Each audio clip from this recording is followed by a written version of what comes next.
Hi guys, so let's start our new topic and it is part 3 of acid, bases and salts. So we are going to discuss in this part, we are starting with acidity and basicity.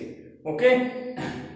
Simple सी भाषा में समझा रहा हूं acidity क्या होता है और basicity क्या होता है। देखो, जो एसिड जितने ज्यादा H प्लस आयंस निकाल सकता है, पानी में डिसॉल्व किया एसिड को, H प्लस आयंस टूटेंगे उसमें से अगर वो एसिड है तो जो जितने H प्लस आयंस निकाल सकता है उतनी उसकी एसिडिटी। ठीक है, वैल्यू पूछता है तो कि भाई एक H प्लस आयन निकाला तो 1, 2 H प्लस आयन निकाले तो 2, 3 निकाले तो 3। ठीक है, ऐसे ही जो जितने OH माइनस आयन निकालता है वो उतना ही अच्छा बेस। समझ में आ रही है ना ये बात? क्यों ऐसा क्यों? क्योंकि जितने वो H प्लस आयंस निकालेगा उतने ही वो सामने बेस से रिएक्ट कर सकता है, उतना ही मतलब जितने H प्लस आयन निकाल रहा है उतने ही बेस को वो न्यूट्रलाइज कर पाएगा। ठीक है, तो सिंपल कॉन्सेप्ट क्या याद रखना है, ये 11th में ज्यादा डिटेल में आता है। फिलहाल तुम्हें कितना याद रखना है, जो जितने ज्यादा H प्लस आयंस निकालता है वो उतना ही अच्छा एसिड। फॉर एग्जाम्पल अगर तुम्हें लिखना है तो ऐसे लिख लो, मोर, ऐसे लिखो, number of H plus ions release in aqueous medium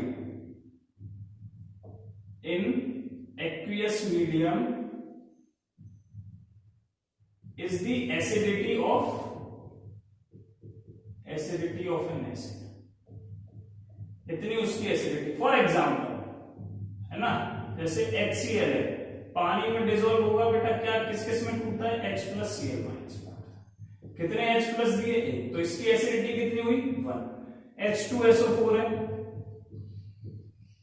H2O पानी में मैंने डिसॉल्व किया तो क्या बनेगा, देखो ये एक ऐसा एसिड है जो दो तरीके से टूट सकता है। एक तो ऐसे भी टूट सकता है H प्लस HSO4 माइनस, ठीक है, और इस तरीके से भी टूट सकता है 2H plus plus SO4 2 minus. दोनों ही चीजें इसकी पॉसिबल है। ठीक है बेटा, अच्छा कब होगा ये, जब H2SO4 से एक NaOH रिएक्ट कर रहा हो। जब एक NaOH, यहाँ पे 1, यहाँ पे कुछ नहीं है, मतलब यहाँ 1 है, तो ये वाला डिसोसिएशन होगा, मतलब ये एक H प्लस निकालेगा। सामने वाले की डिमांड पे डिपेंड करता है। भाई इसके पास 1 रुपया है, ठीक है, तेरे पास 1 रुपया है, मेरे पास 1 रुपया है, तो मैं 1 रुपए का मैच खेल सकता हूं तेरे साथ। तो इसने क्या किया, एक H प्लस निकाला, ऐसे टूट गया। लेकिन अगर इसने बोला मेरे पास 2 रुपए हैं, तो बोला ठीक है मैं 2 रुपए लगाता हूं, तो फिर ऐसे डिसोसिएशन होगा। ठीक है, मतलब सामने बेस कौन सा आएगा रिएक्ट करने के लिए, ये हमें पता होगा। पहले हमें वाटर की प्रेजेंस में तोड़ना है। ठीक है, तो दोनों ही पॉसिबल है। तो इसकी मैक्सिमम एसिडिटी की बात करूं तो नीचे वाला सही होगा। मैक्सिमम एसिडिटी कितनी दिखा सकता है H2SO4, कितनी दिखा सकता है बेटा, 2H प्लस मतलब 2, है ना। एक H प्लस भी दे सकता है, 2 भी दे सकता है, तो ये कितना हुआ 2। इसकी एसिडिटी कितनी है 2। अब नाउ फॉर एग्जांपल HNO3 की बात करता हूं। HNO3 में क्या होगा, H प्लस NO3 माइनस। ठीक है, इस तरीके से टूटेगा। तो ये कैसे टूट रहा है ना, ये डिपेंड करता है बेटा किस पे, कितने H है उसके पास, और दूसरा इसका स्ट्रक्चर कैसा है ना। स्ट्रक्चर बहुत इंपॉर्टेंट है। तुम्हारे कोर्स में ये उतना है नहीं, बस थोड़ा सा कॉन्सेप्ट इंट्रोड्यूस करना है मुझे, इसलिए इतने सारे एग्जांपल करा रहा हूं बस। एक H प्लस, ठीक है, तो इसकी एसिडिटी कितनी हो गई 1, इसकी कितनी हो गई 1, इसकी कितनी हो गई 2, इसकी कितनी हो गई 1। कोई दिक्कत? ये 4 एग्जांपल याद रखो, 10th लेवल तक इतने एग्जांपल काफी है। बाकी ये काफी बड़ा टॉपिक है, इतना शॉर्ट में नहीं है, अभी तुम्हारे लिए इतना काफी है। ठीक है बेटा, चलो ये एक चीज तुम्हें पढ़ानी थी। इसके बाद थोड़ा सा हम आगे मूव करते हैं। ऐसे ही बेसिसिटी का होगा। ठीक है, जितने OH माइनस आयंस टूटेंगे उतनी ही उसकी बेसिसिटी होगी। ठीक है ना। अब मैं तुम्हें एक चीज बता देता हूं, देखो ये थोड़ा सा इंपॉर्टेंट नोट डाल के एक पॉइंट लिख लेना, ऐसे ऊपर लिखना नोट, और उसमें ये लिख लेना, स्ट्रॉन्ग एसिड क्या करता है बेटा, स्ट्रॉन्ग एसिड क्या करता है, रिलीज मोर H प्लस आयंस। ठीक है। वीक एसिड, स्ट्रॉन्ग एसिड का एक एग्जांपल HCl, H2SO4, ये सब स्ट्रॉन्ग है, ठीक है ना। HNO3, ये सब क्या है, स्ट्रॉन्ग है। Release less H plus ions, ठीक है। एग्जांपल CH3COOH ले लो, बेंजोइक एसिड ले लो, ठीक है, कोई भी ले लो, एक याद रखो अभी CH3COOH, ठीक है, बहुत सारे। इसके बाद स्ट्रॉन्ग बेस एग्जाम्पल NaOH हो गया, KOH हो गया, ठीक है। तो रिलीज मोर OH माइनस आयंस, ठीक है। और वीक बेस बेटा, weak base release less OH minus ions, ठीक है। एग्जाम्पल ये लिख लो, अमोनियम हाइड्रोक्साइड NH4OH, ठीक है। तो ये तुम्हें समरी याद रखनी है। अच्छा, ये रिलीज कब करेंगे, ये याद रखना जब हम इनको एक्वियस मीडियम मतलब वाटर में डिसॉल्व कर रहे हैं। सॉलिड फॉर्म में अकेला, जैसे मेरे पास एक बीकर में HCl है, तो वो अपने आप आयंस उसके नहीं टूट रहे होंगे, वो तो फिर कंपाउंड की फॉर्म में होगा। ये ions H plus OH minus अलग अलग टूटते कब है, कंपाउंड में से टूटते कब है, पानी की प्रेजेंस में, ठीक है। चलो, ये समझ में आ गया तुम्हारे। नेक्स्ट मूव करते हैं। ये सब छोटी छोटी इंफॉर्मेशन है जो तुम्हें पता होनी चाहिए। देखो, अब याद रखना, more H plus ions, higher will be the conductivity, higher will be the electrical conductivity,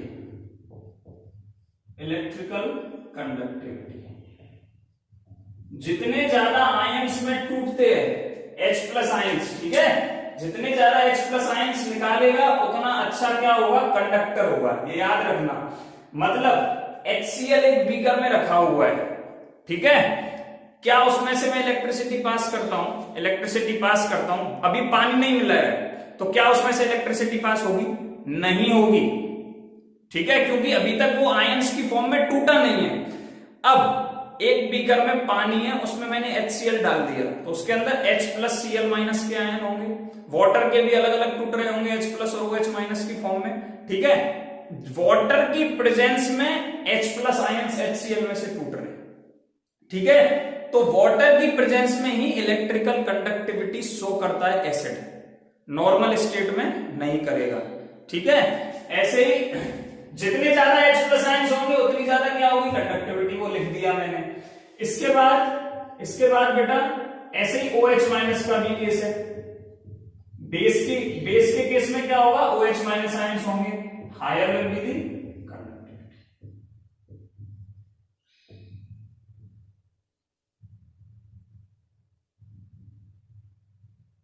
लेकिन ये वाला जो पॉइंट है ना, ये बेटा हायर क्लासेस के लिए है, ठीक है, इसीलिए तुम केवल इसे लिख लो, ये मैंने तुम्हें केवल इंफॉर्मेशन के लिए बता दिया, ये प्रोटॉन जंप इलेक्ट्रोकेमिस्ट्री में आता है, ठीक है। 10th के लिए केवल ऊपर वाला पॉइंट इंपॉर्टेंट है ना।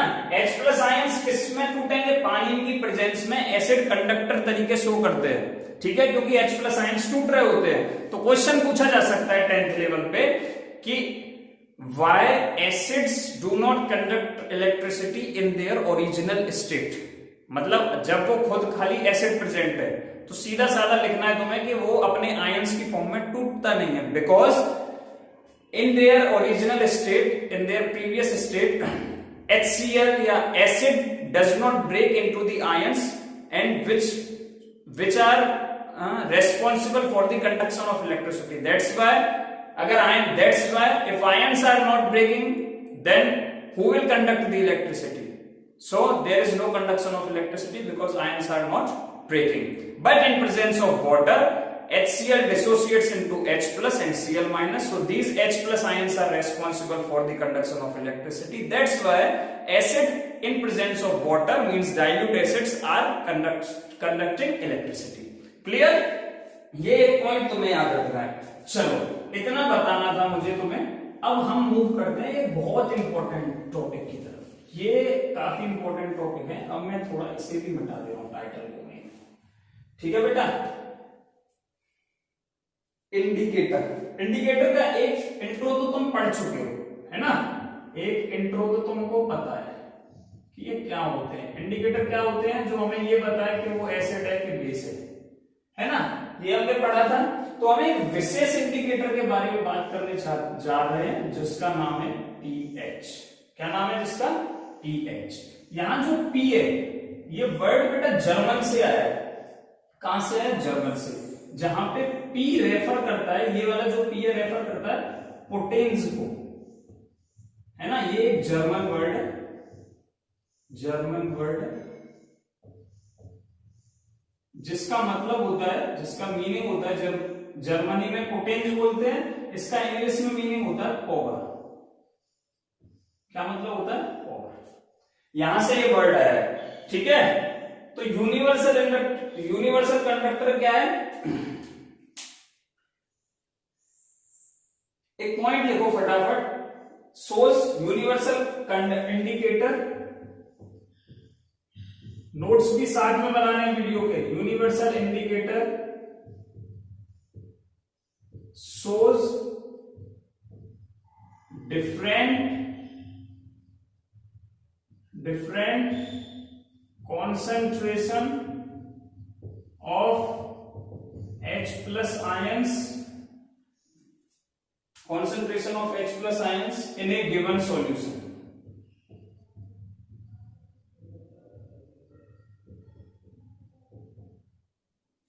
ठीक है। यूनिवर्सल इंडिकेटर क्या करते हैं? अलग अलग कॉन्सेंट्रेशन शो करते हैं H प्लस आयंस की, कहीं ज्यादा हो सकती है, कहीं कम हो सकती है। ये एक खाली इंफॉर्मेशन है। अब मैं main topic, main point start कर रहा हूं। पीएच स्केल किसे कहते हैं? पीएच स्केल किसे कहते हैं? यूनिवर्सल इंडिकेटर को रेफर कर देना है अब पीएच स्केल से। तो कोई तुम्हें यूनिवर्सल इंडिकेटर बोल रहा है, मतलब वो किसकी बात कर रहा है? पीएच की बात कर रहा है। किसकी बात कर रहा है? पीएच की। क्यों? क्योंकि पीएच में मैं क्या बात करने वाला हूं? H प्लस आयन की कॉन्सेंट्रेशन। ये जो वर्ड है ये बहुत इंपॉर्टेंट है। Concentration of H plus ions के बेस पे अब हम ये बताएंगे कि कौन एसिड है और कौन बेस है। Concentration of H plus ions के बेस पे बेटा हम क्या बताने वाले हैं? कौन एसिड है और कौन बेस है। कौन एसिड है और कौन बेस है। कोई दिक्कत नहीं होनी चाहिए। चलो, ए स्केल, डेफिनेशन लिखो, a scale which can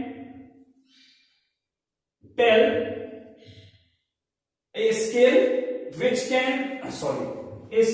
can measure the concentration of H plus ions is called pH scale।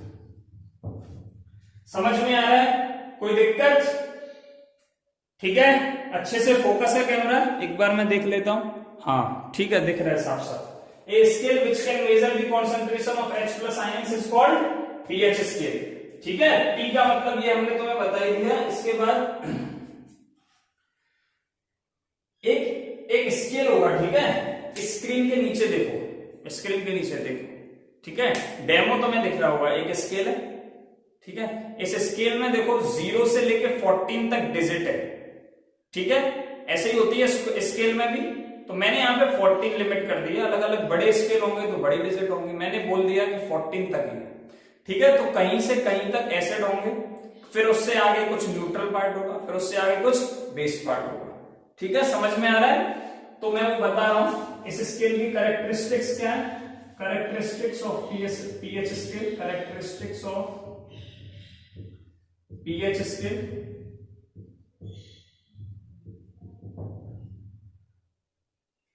Value of pH from 0 to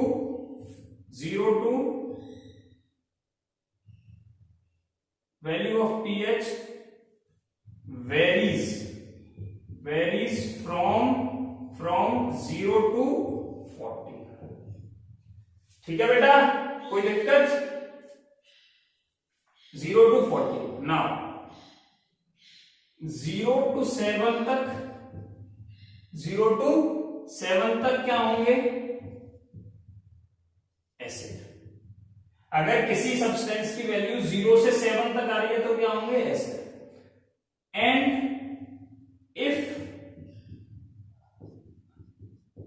and if pH is 7 to 14, 7 से 14 के बीच में आ रहा है तो क्या होंगे बेटा? बेस। क्या होंगे? बेस। सिंपल सा मतलब समझ में आ रहा है? तो देखो दिमाग में आ जानी चाहिए चीजें। जितने एग्जाम्पल अभी तक मैंने एसिड के दिए हैं उनकी रेंज कहां से कहां तक आ रही होगी? 0 से 7 तक। और जितने बेस के दिए उनकी कहां से कहां तक आ रही होगी? 7 से 14 तक। ठीक है। नेक्स्ट पॉइंट तुम्हें क्या याद रखना है? नेक्स्ट पॉइंट तुम्हें क्या याद रखना है कि जो pH है, pH value is inversely proportional to the concentration of H plus ions. Concentration of H plus ions. pH value is inversely proportional to the concentration of H plus ions. मतलब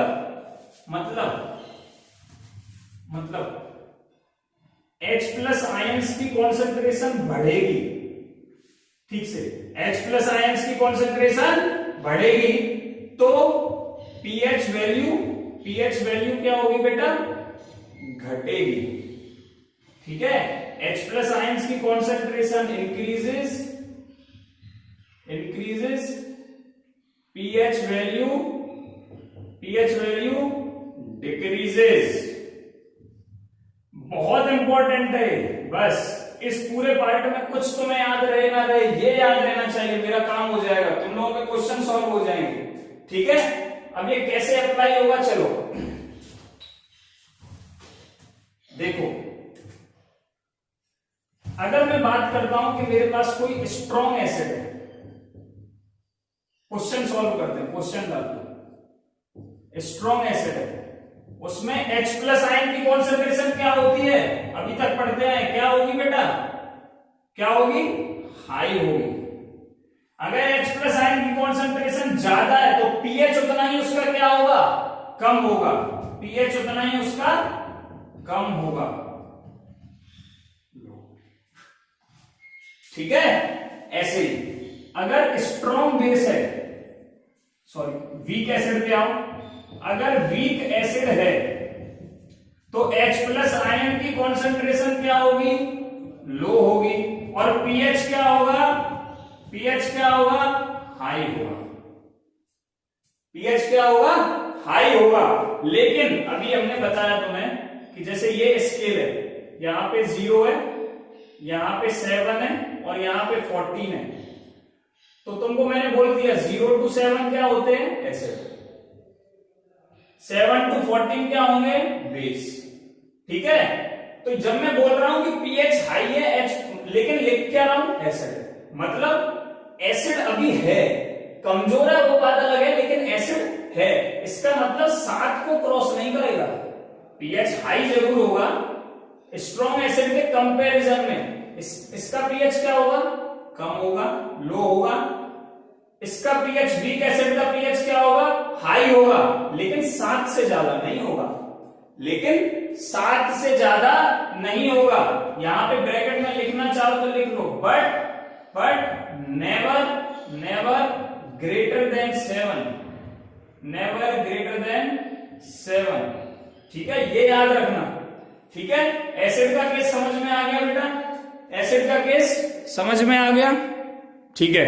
चलो अभी हम बेस की बात करते हैं। ऐसे ही मैं बेस का थोड़ा सा एग्जांपल देता हूं। स्ट्रॉन्ग बेस की बात करता हूं बेटा। तो स्ट्रॉन्ग बेस में बताओ H प्लस आयन की कॉन्सेंट्रेशन क्या होगी? क्या होगी H प्लस आयन की कॉन्सेंट्रेशन? H प्लस आयन की कॉन्सेंट्रेशन कम होगी, OH माइनस की ज्यादा होगी। क्या होगा? OH माइनस का ज्यादा होगा। तो इससे भी समझा देता हूं और एक समरी और निकालूंगा। H प्लस आयन की कॉन्सेंट्रेशन क्या होगी? लो होगी। ठीक है। इसीलिए pH क्या होगा बेटा? हाई होगा। pH क्या होगा? हाई होगा। ठीक है। बेस के लिए एक और फॉर्मूला बना लो यहां पे, एक और फॉर्मूला OH माइनस की फॉर्म में, क्योंकि जब बेस की बात करेंगे तो OH माइनस दिमाग में आता है ना। तो एक पॉइंट और लिख लो, pH value is directly proportional to the concentration of, ये डायरेक्टली प्रोपोर्शनल का है। ठीक है। ये इनवर्सली प्रोपोर्शनल है 1 upon concentration of OH minus ions, OH minus ions. इसका मतलब क्या हुआ, इसका मतलब क्या हुआ, ये ऊपर वाला हटा दूं, नहीं चलो यहां समझा देता हूं। इसका मतलब हुआ कि अगर OH माइनस आयन बढ़ रहे हैं, कॉन्सेंट्रेशन मतलब OH माइनस आयन की संख्या बढ़ रही है, कॉन्सेंट्रेशन मतलब ज्यादा हो रहे हैं, ठीक है, बढ़ रही है, तो pH वैल्यू भी क्या होगी, pH वैल्यू भी क्या होगी बेटा, बढ़ेगी, ठीक है। H प्लस के क्या होता है, इनवर्सली प्रोपोर्शनल होता है pH, और OH माइनस के क्या होता है, डायरेक्टली प्रोपोर्शनल होता है, ठीक है। तो यहाँ पे एक तो ये समझाया मैंने तुम्हें H प्लस के फॉर्म में, लेकिन अगर मैं OH माइनस की बात करूं तो अगर बेटा स्ट्रॉन्ग बेस है, स्ट्रॉन्ग बेस है, तो क्या होगा, OH माइनस ज्यादा टूट रहे होंगे, जैसे स्ट्रॉन्ग एसिड में H प्लस ज्यादा टूटते हैं, वैसे स्ट्रॉन्ग बेस में OH माइनस ज्यादा टूट रहे होंगे। फॉर एग्जांपल NaOH, दिमाग में एग्जांपल से याद रखना है, ठीक है। NaOH तो OH माइनस आयन कॉन्सेंट्रेशन क्या होगी बेटा, क्या होगी, हाई होगी, क्या होगी, हाई होगी, और इसी के कारण pH वैल्यू भी इसकी, pH वैल्यू भी हाई होगी, हाई होगी, pH वैल्यू भी क्या होगी, इंक्रीज होगी, मतलब हाई होगी। अगर वीक बेस की बात करूं तो, वीक बेस की बात करूं तो, weak base for example ammonium hydroxide NH4OH है ना, इसमें OH माइनस आयन की कॉन्सेंट्रेशन क्या होगी, लो होती है ना, कम होती है, तो pH क्या होगा बेटा, pH क्या होगा, लो होगा, pH क्या होगा, लो होगा। समझ में आ रहा है ये सब चीजें तुम्हें समझ में आनी चाहिए बहुत अच्छे से। वीडियो को पॉज करो, एक एक पॉइंट लिखना है, जो भी बोर्ड पे लिख रहा हूं, अगर एक एक पॉइंट लिखते हो तो सब मजा आएगा तुम्हें पढ़ने में, नहीं तो बहुत दिक्कत होगी तुम लोगों को, ठीक है। ये समझ में आ गया तुम लोगों के, तो मैं स्क्रीन पे एक स्केल दिख रहा होगा, उस स्केल को देखो, है ना, 0 to 14 तक वैल्यू वेरी होती है, ठीक है। OH माइनस की आयन की कॉन्सेंट्रेशन 0 से 14 की तरफ बढ़ रही होगी और H प्लस की घट रही होगी, है ना। तो ये pH स्केल था, ठीक है। इसके बाद हम मूव करते हैं हमारा नेक्स्ट टॉपिक, कुछ pH में देखो तुम्हें यहाँ पे स्क्रीन पे दिखाई दे रहे होंगे, ठीक है। कुछ pH देखो, जैसे गैस्ट्रिक जूस है उसका pH कितना होगा, नियर अबाउट 1.2। लेमन जूस है उसका pH है बेटा नियर अबाउट 2.2। इसका मतलब गैस्ट्रिक जूस और लेमन जूस दोनों कैसे होते हैं, एसिडिक इन नेचर होते हैं। कैसे होते हैं, acidic in nature. Pure water का pH नियर अबाउट 7.4 के होता है, ठीक है, 7 से थोड़ा इधर उधर हो सकता है प्योर वाटर, और प्योर वाटर का 7 होगा, याद रखना है। डबल डिस्टिल वाटर का pH हमेशा एग्जैक्ट 7 होगा। ब्लड का pH 7 से 7.4 के बीच में होगा। ब्लड का pH 7 से 7.4 के बीच में होगा। मिल्क ऑफ मैग्नीशिया का pH देखो 10 होगा, 10 pH है, मतलब 7 से ऊपर चली गई pH की वैल्यू, मतलब ये क्या है, milk of magnesia. Milk of magnesia मतलब मैग्नीशियम हाइड्रोक्साइड। क्या है बेटा, ये बेसिक इन नेचर। क्या है ये, basic in nature. And sodium hydroxide का pH तो 14 है, इसका मतलब ये क्या है, स्ट्रॉन्ग बेस है। 14 की तरफ चला गया मतलब स्ट्रॉन्ग बेस है। 0 किसी की pH है मतलब स्ट्रॉन्ग एसिड है, ठीक है। 3 से नीचे किसी का pH है तो वो सब स्ट्रॉन्ग एसिड ही होते हैं, है ना। ऐसे ही ऊपर 12 या 13 से ऊपर किसी का pH है तो स्ट्रॉन्ग बेस होंगे, ठीक है। अब इस pH की इंपॉर्टेंस एवरीडे लाइफ में देखो, एवरीडे लाइफ। नेक्स्ट पॉइंट डालो, pH इन या pH use in everyday life. pH use in एक आता है बेटा pH मीटर, ठीक है, एवरीडे लाइफ।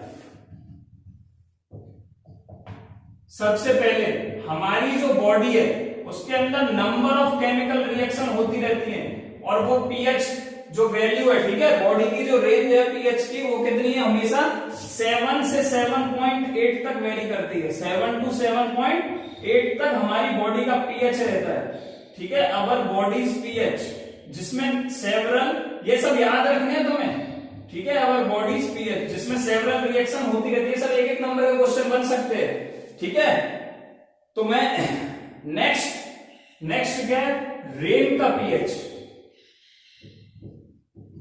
देखो जो बरसात ऊपर से होती है बेटा, एक चीज याद रखना, जो बरसात ऊपर से होती है, ठीक है, वो एकदम प्योर बारिश होगी, ठीक है। अगर प्योर बारिश मतलब बारिश हमेशा प्योर होती है, मैं ये कहना चाहता हूं, बारिश में जो पानी आएगा ना वो एकदम प्योर होता है, डिस्टिल वाटर होता है पूरी तरह से, एक भी इंप्योरिटी उसके अंदर नहीं आती है। इंप्योरिटी कब आने लगती है, जब वो जमीन पे आता है, ठीक है, या रास्ते में गैसेस के संपर्क में आता है ऊपर से। जब वाटर स्काई से मतलब क्लाउड से निकल रहा है तब वो एकदम प्योर होता है, पूरी तरीके से डिस्टिल्ड होता है। कभी टेस्ट भी करके देख सकते हो तुम उसे, ठीक है, इतना अच्छा लगता है पीने में। तो उसका pH exact pure rain water का पीएच कितना होता है, 7 होता है।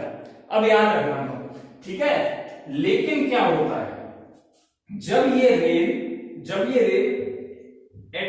यहां से क्लाउड से, ठीक है बेटा, यहां से बारिश गिरना स्टार्ट हो, ठीक है, यहां मान लो हमारे एटमॉस्फेयर की लेयर स्टार्ट होती है, एटमॉस्फेयर की लेयर स्टार्ट होती है, ठीक है। जब एटमॉस्फेयर में से होके ये बारिश निकलती है, ठीक है, तो क्या होता है, एटमॉस्फेयर में से जब ये बारिश निकलेगी तो इसका पीएच चेंज हो जाएगा।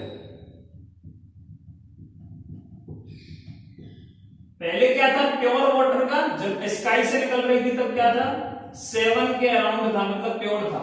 लेकिन जब ये इसमें से निकली, ठीक है, तो इसका पीएच कम हो गया, कितने से, 5.6 से, कितने से, 5.6 से।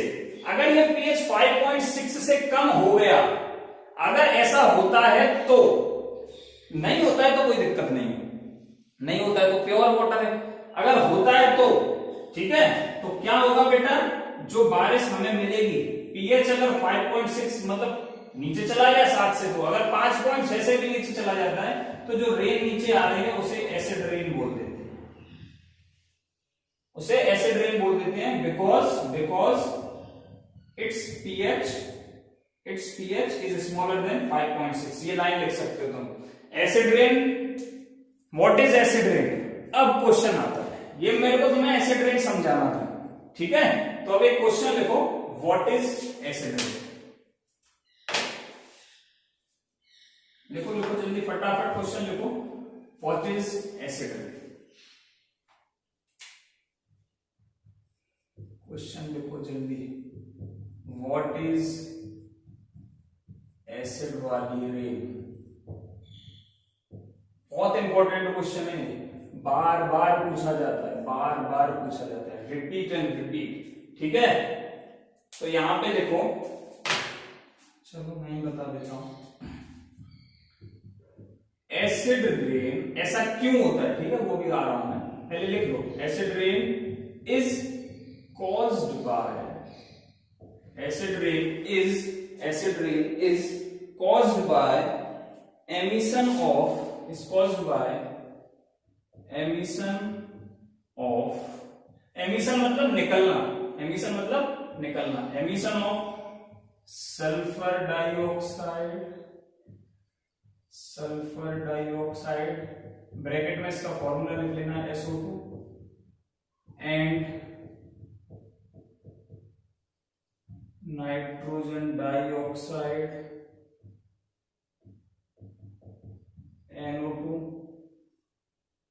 from acid rain is caused by emission of sulfur dioxide and nitrogen oxide,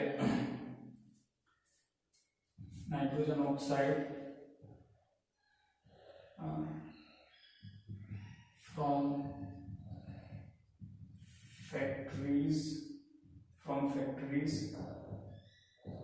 interacts with water, जो कि कहां से आ रहा है, विद वाटर के ब्रैकेट में लिख देना, कौन सा वाटर, जो कहां से आ रहा है, बारिश की फॉर्म में नीचे आ रहा है, interacts with water,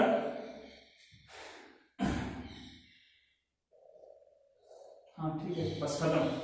acid rain क्या है, एसिड रेन क्या है बेटा, एसिड रेन कैसे बनती है, what is acid rain? Acid rain is nothing but the caused by emission of sulfur dioxide and NO2 from factories interacts with rain water, interacts with rain water मतलब ये atmosphere में कौन कौन सी gases रहेंगी, कौन कौन सी गैसेस रहेंगी बेटा, कौन कौन सी गैसेस होंगी यहाँ पे, NO2 के मॉलिक्यूल्स घूम रहे होंगे, बहुत सारे होंगे, एक नहीं, ठीक है, ऐसे NO2 बहुत सारे घूम रहे होंगे, ऐसे SO2 के मॉलिक्यूल बहुत सारे घूम रहे होंगे,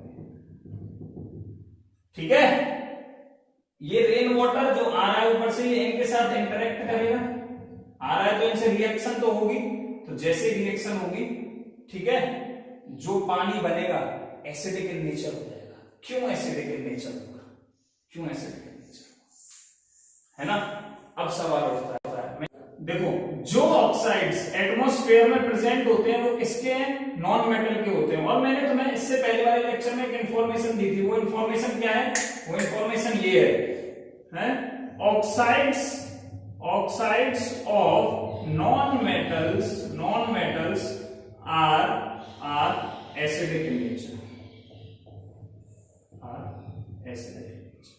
मतलब समझ में आ रहा है तुम्हारे, देखो अब NO2 बन रहा है, SO2 बन रहा है, CO2 बन रहा है, नाइट्रोजन नॉन मेटल है, सल्फर नॉन मेटल है, कार्बन भी नॉन मेटल है, तो इनके ऑक्साइड्स एसिडिक इन नेचर है। अब देखो कोई भी साफ चीज है, ठीक है, ठीक है, उसको काले कलर के पानी में डालोगे काला हो जाएगी, ब्राउन कलर के पानी में डालोगे ब्राउन हो जाएगा, ठीक है, कैसे में भी डालो, पीले कलर के पानी में डालोगे पीला रंग चढ़ जाएगा उस पे, बोलते हैं ना तेरे पे मेरा रंग चढ़ गया, है ना, क्योंकि वो बेचारा सीधा है ना, और तुम क्या है, तुम थोड़े टेढ़े हो, तो तुम्हारा रंग चढ़ गया उस पे, मतलब तुम्हारा जैसा रंग उस पे वैसा चढ़ेगा। मतलब बेचारा बारिश का पानी तो एकदम शुद्ध होता है ना, एकदम प्योर होता है, अब उसे रास्ते में जो मिला उसने अपना जैसा बना दिया। एसिडिक इन नेचर होते हैं तीनों ऑक्साइड, तीनों में से दो तो मिलते ही हैं, कार्बन डाइऑक्साइड भी एटमॉस्फेयर में प्रेजेंट रहता है, ठीक है, तो ये क्या है, उसको एसिडिक बना देते हैं। अब मैं ये पूछूं कि बेस रेन क्यों नहीं होती है, एसिड रेनिंग क्यों होती है, ठीक है, ये भी क्वेश्चन पूछ सकता हूं। तो बेस रेन होने के लिए जो ऑक्साइड्स एटमॉस्फेयर में हुए हैं उन्हें कैसा होना पड़ेगा, बेसिक इन नेचर होना पड़ेगा। और बेसिक इन नेचर किसकी ऑक्साइड्स होती हैं, किसकी ऑक्साइड्स होती हैं, जल्दी बताओ, मेटल की ऑक्साइड्स होती हैं। बेसिक इन नेचर किसकी ऑक्साइड्स होती हैं बेटा, मेटल की ऑक्साइड्स होती हैं, मतलब कॉपर की, आयरन की, ये ऑक्साइड तो एटमॉस्फेयर में प्रेजेंट नहीं होती हैं, ठीक है, क्योंकि पॉल्यूशन में नॉन मेटल की ऑक्साइड निकलती है, मेटल की नहीं निकलती है, ठीक है, इसीलिए बेस रेन कभी नहीं होती, एसिड रेन होती है, ठीक है। अब पहली बारिश जो होती है, सीजन की जो पहली बारिश होती है वो एसिड रेन होती है, ठीक है, क्योंकि एक बार पॉल्यूशन है एटमॉस्फेयर में, तुमने देखा होगा, इसलिए बारिश के बाद क्या मतलब मौसम एकदम खुला खुला लगता है, फ्रेश फ्रेश लगता है, क्योंकि जो पॉल्यूशन एनवायरनमेंट में है वो सेटल्ड हो जाता है, जो पॉल्यूटेड गैस है वो सब मॉलिक्यूल सेटल्ड हो जाते हैं बारिश के पानी के साथ, है ना, इसीलिए बाद की जो बारिश होगी, पहली बारिश के बाद वाली बारिश एकदम फाइन होती है, ठीक है, वो एसिडिक इन नेचर नहीं होती है, पहली बारिश एसिडिक इन नेचर होगी। तो ये समझ में आया। इससे नेक्स्ट टॉपिक है बेटा एसिड रेन।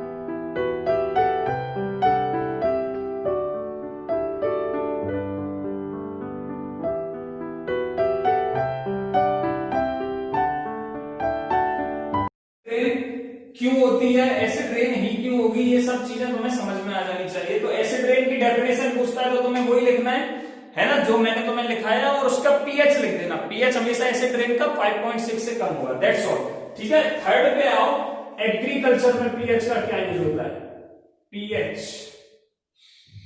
ठीक है, एग्रीकल्चर, थर्ड पॉइंट क्या बेटा, एग्रीकल्चर, पीएच इन एग्रीकल्चर, ये सब एप्लीकेशन चल रही है पीएच की हमारी है नॉर्मल लाइफ में। देखो different soils have different pH, different soils have different pH, have different pH, pH value, ये याद रखना। जनरल जो रेंज है वो है 3.5 से लेके बेटा 10 के बीच की, 3.5 से 10 के बीच की, ठीक है। और रेनी सीजन में ज्यादातर सॉइल्स, अलग अलग तरीके की मिट्टी होती है, तुम्हें पता है एसएसटी में ज्यादा आता है ब्लैक सॉइल, ये सॉइल, वो सॉइल, सबका अपना अपना अलग अलग पीएच है।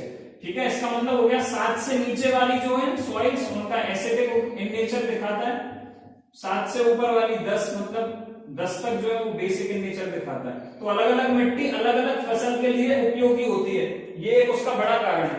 तो रेनी सीजन आया बेटा, अब रेनी सीजन में क्या है, बायो में प्रैक्टिकल भी है सीनियर क्लास में।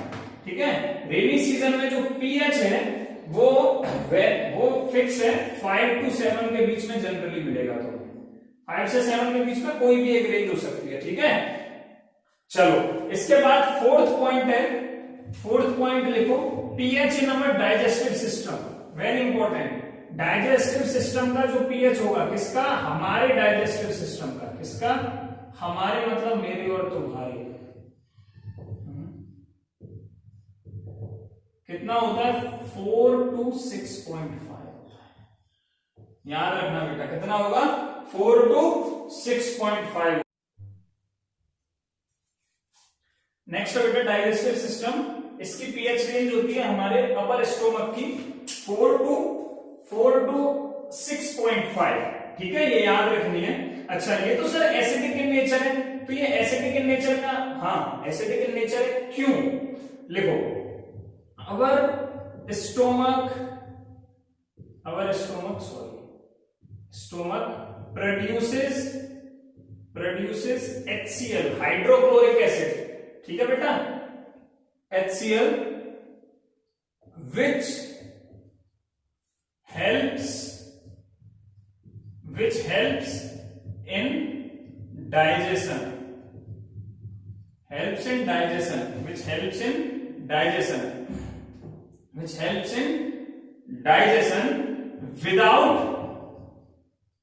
without harming our stomach,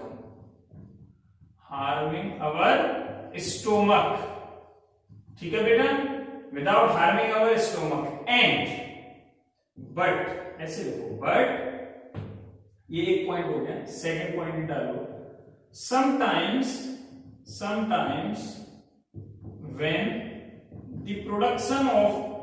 when the production of HCl, hydrochloric acid, increases, it leads to acidity, that is start harming the stomach। इसके कारण क्या होता है, हमें जलन महसूस होने लगती है अगर पेट में ज्यादा एसिड हो तो। ठीक है, एसिडिटी होती है, टू प्रिवेंट इट, ठीक है, या फिर to cure acidity we use antacids. ये एंटासिड्स क्या होते हैं, एंटासिड्स कभी कभी पूछ लेता है, ठीक है, what are antacids, antacids are the substances which regulates, जैसे देखो, which decreases the acidity। Example याद रखना, MgOH whole twice, that is milk of magnesia। इसका नाम क्या है, वैसे इसका नाम है मैग्नीशियम हाइड्रोक्साइड। ये तो बेस है सर, हाँ बेटा ये बेस है, तभी तो एसिड को न्यूट्रलाइज कर रहा है। एसिडिटी बढ़ी तो उसको न्यूट्रलाइज करने के लिए कौन चाहिए, बेस चाहिए, तो बेस यूज कर रहा है। ठीक है, एसिडिटी बढ़ी तो क्या करते हैं, इनो, काम शुरू करे सिर्फ 6 सेकंड में। तो बेटा ऐसे ही इनो की तरह कुछ नहीं होता उसमें, सिंपल क्या होता है, वो एक तरीके का एंटासिड है, उसके अंदर केमिकल कंपोजिशन पढ़ना है। ठीक है, चलो एक ये हो गया डाइजेस्टिव सिस्टम का, समझ में आ गया। इसमें अपना पीएच याद रखना है, एंटासिड याद रखना है, एक एग्जांपल याद रखना है बस। ठीक है, इसके बाद थोड़ा सा एक पार्ट और बचता है इसका, that is tooth decay. Fifth आ गया, पीएच इन अवर टूथ डिके। डिके मतलब झड़ना, दांतों का झड़ना, है ना। ये कब होता है, ये कब होता है, देखो नॉर्मल, एक एक पॉइंट लिखते जाओ फटाफट, ये सब थ्योरेटिकल है, ठीक है। सबसे पहले लिखो जो हमारा टूथ इनेमल होता है, इमेज दिख रही होगी तुम्हें साइड में, ठीक है। दांत का जो सबसे ऊपर वाला पार्ट होता है उसे टूथ इनेमल बोलते हैं। वो सबसे स्ट्रॉन्ग पार्ट होता है हमारी बॉडी में, उससे ज्यादा स्ट्रॉन्ग कुछ नहीं होता है। Tooth enamel is made up of calcium phosphate. किसका बना होता है बेटा, calcium phosphate. But when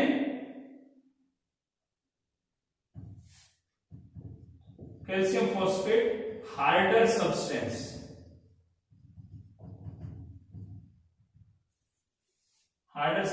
in our body,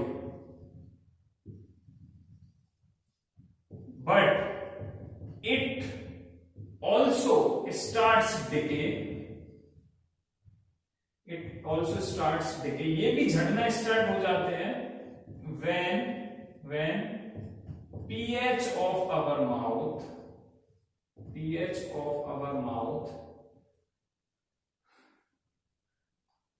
becomes lower than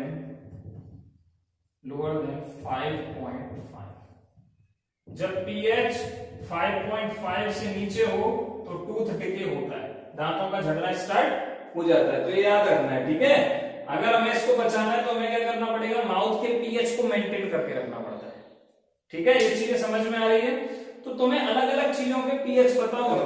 इसके बाद यहां पे पीएच वाला पार्ट बेटा एकदम कंप्लीट होता है, ठीक है। इस लेक्चर में इतना ही, नेक्स्ट, ठीक है, पीएच से बाकी हम अभी सॉल्ट वाला पार्ट बाकी है और कुछ कंपाउंड्स बाकी है, मतलब एक वीडियो और हमें लगेगी, इसके बाद ये चैप्टर कंप्लीट होता है, ठीक है बेटा। Thank you.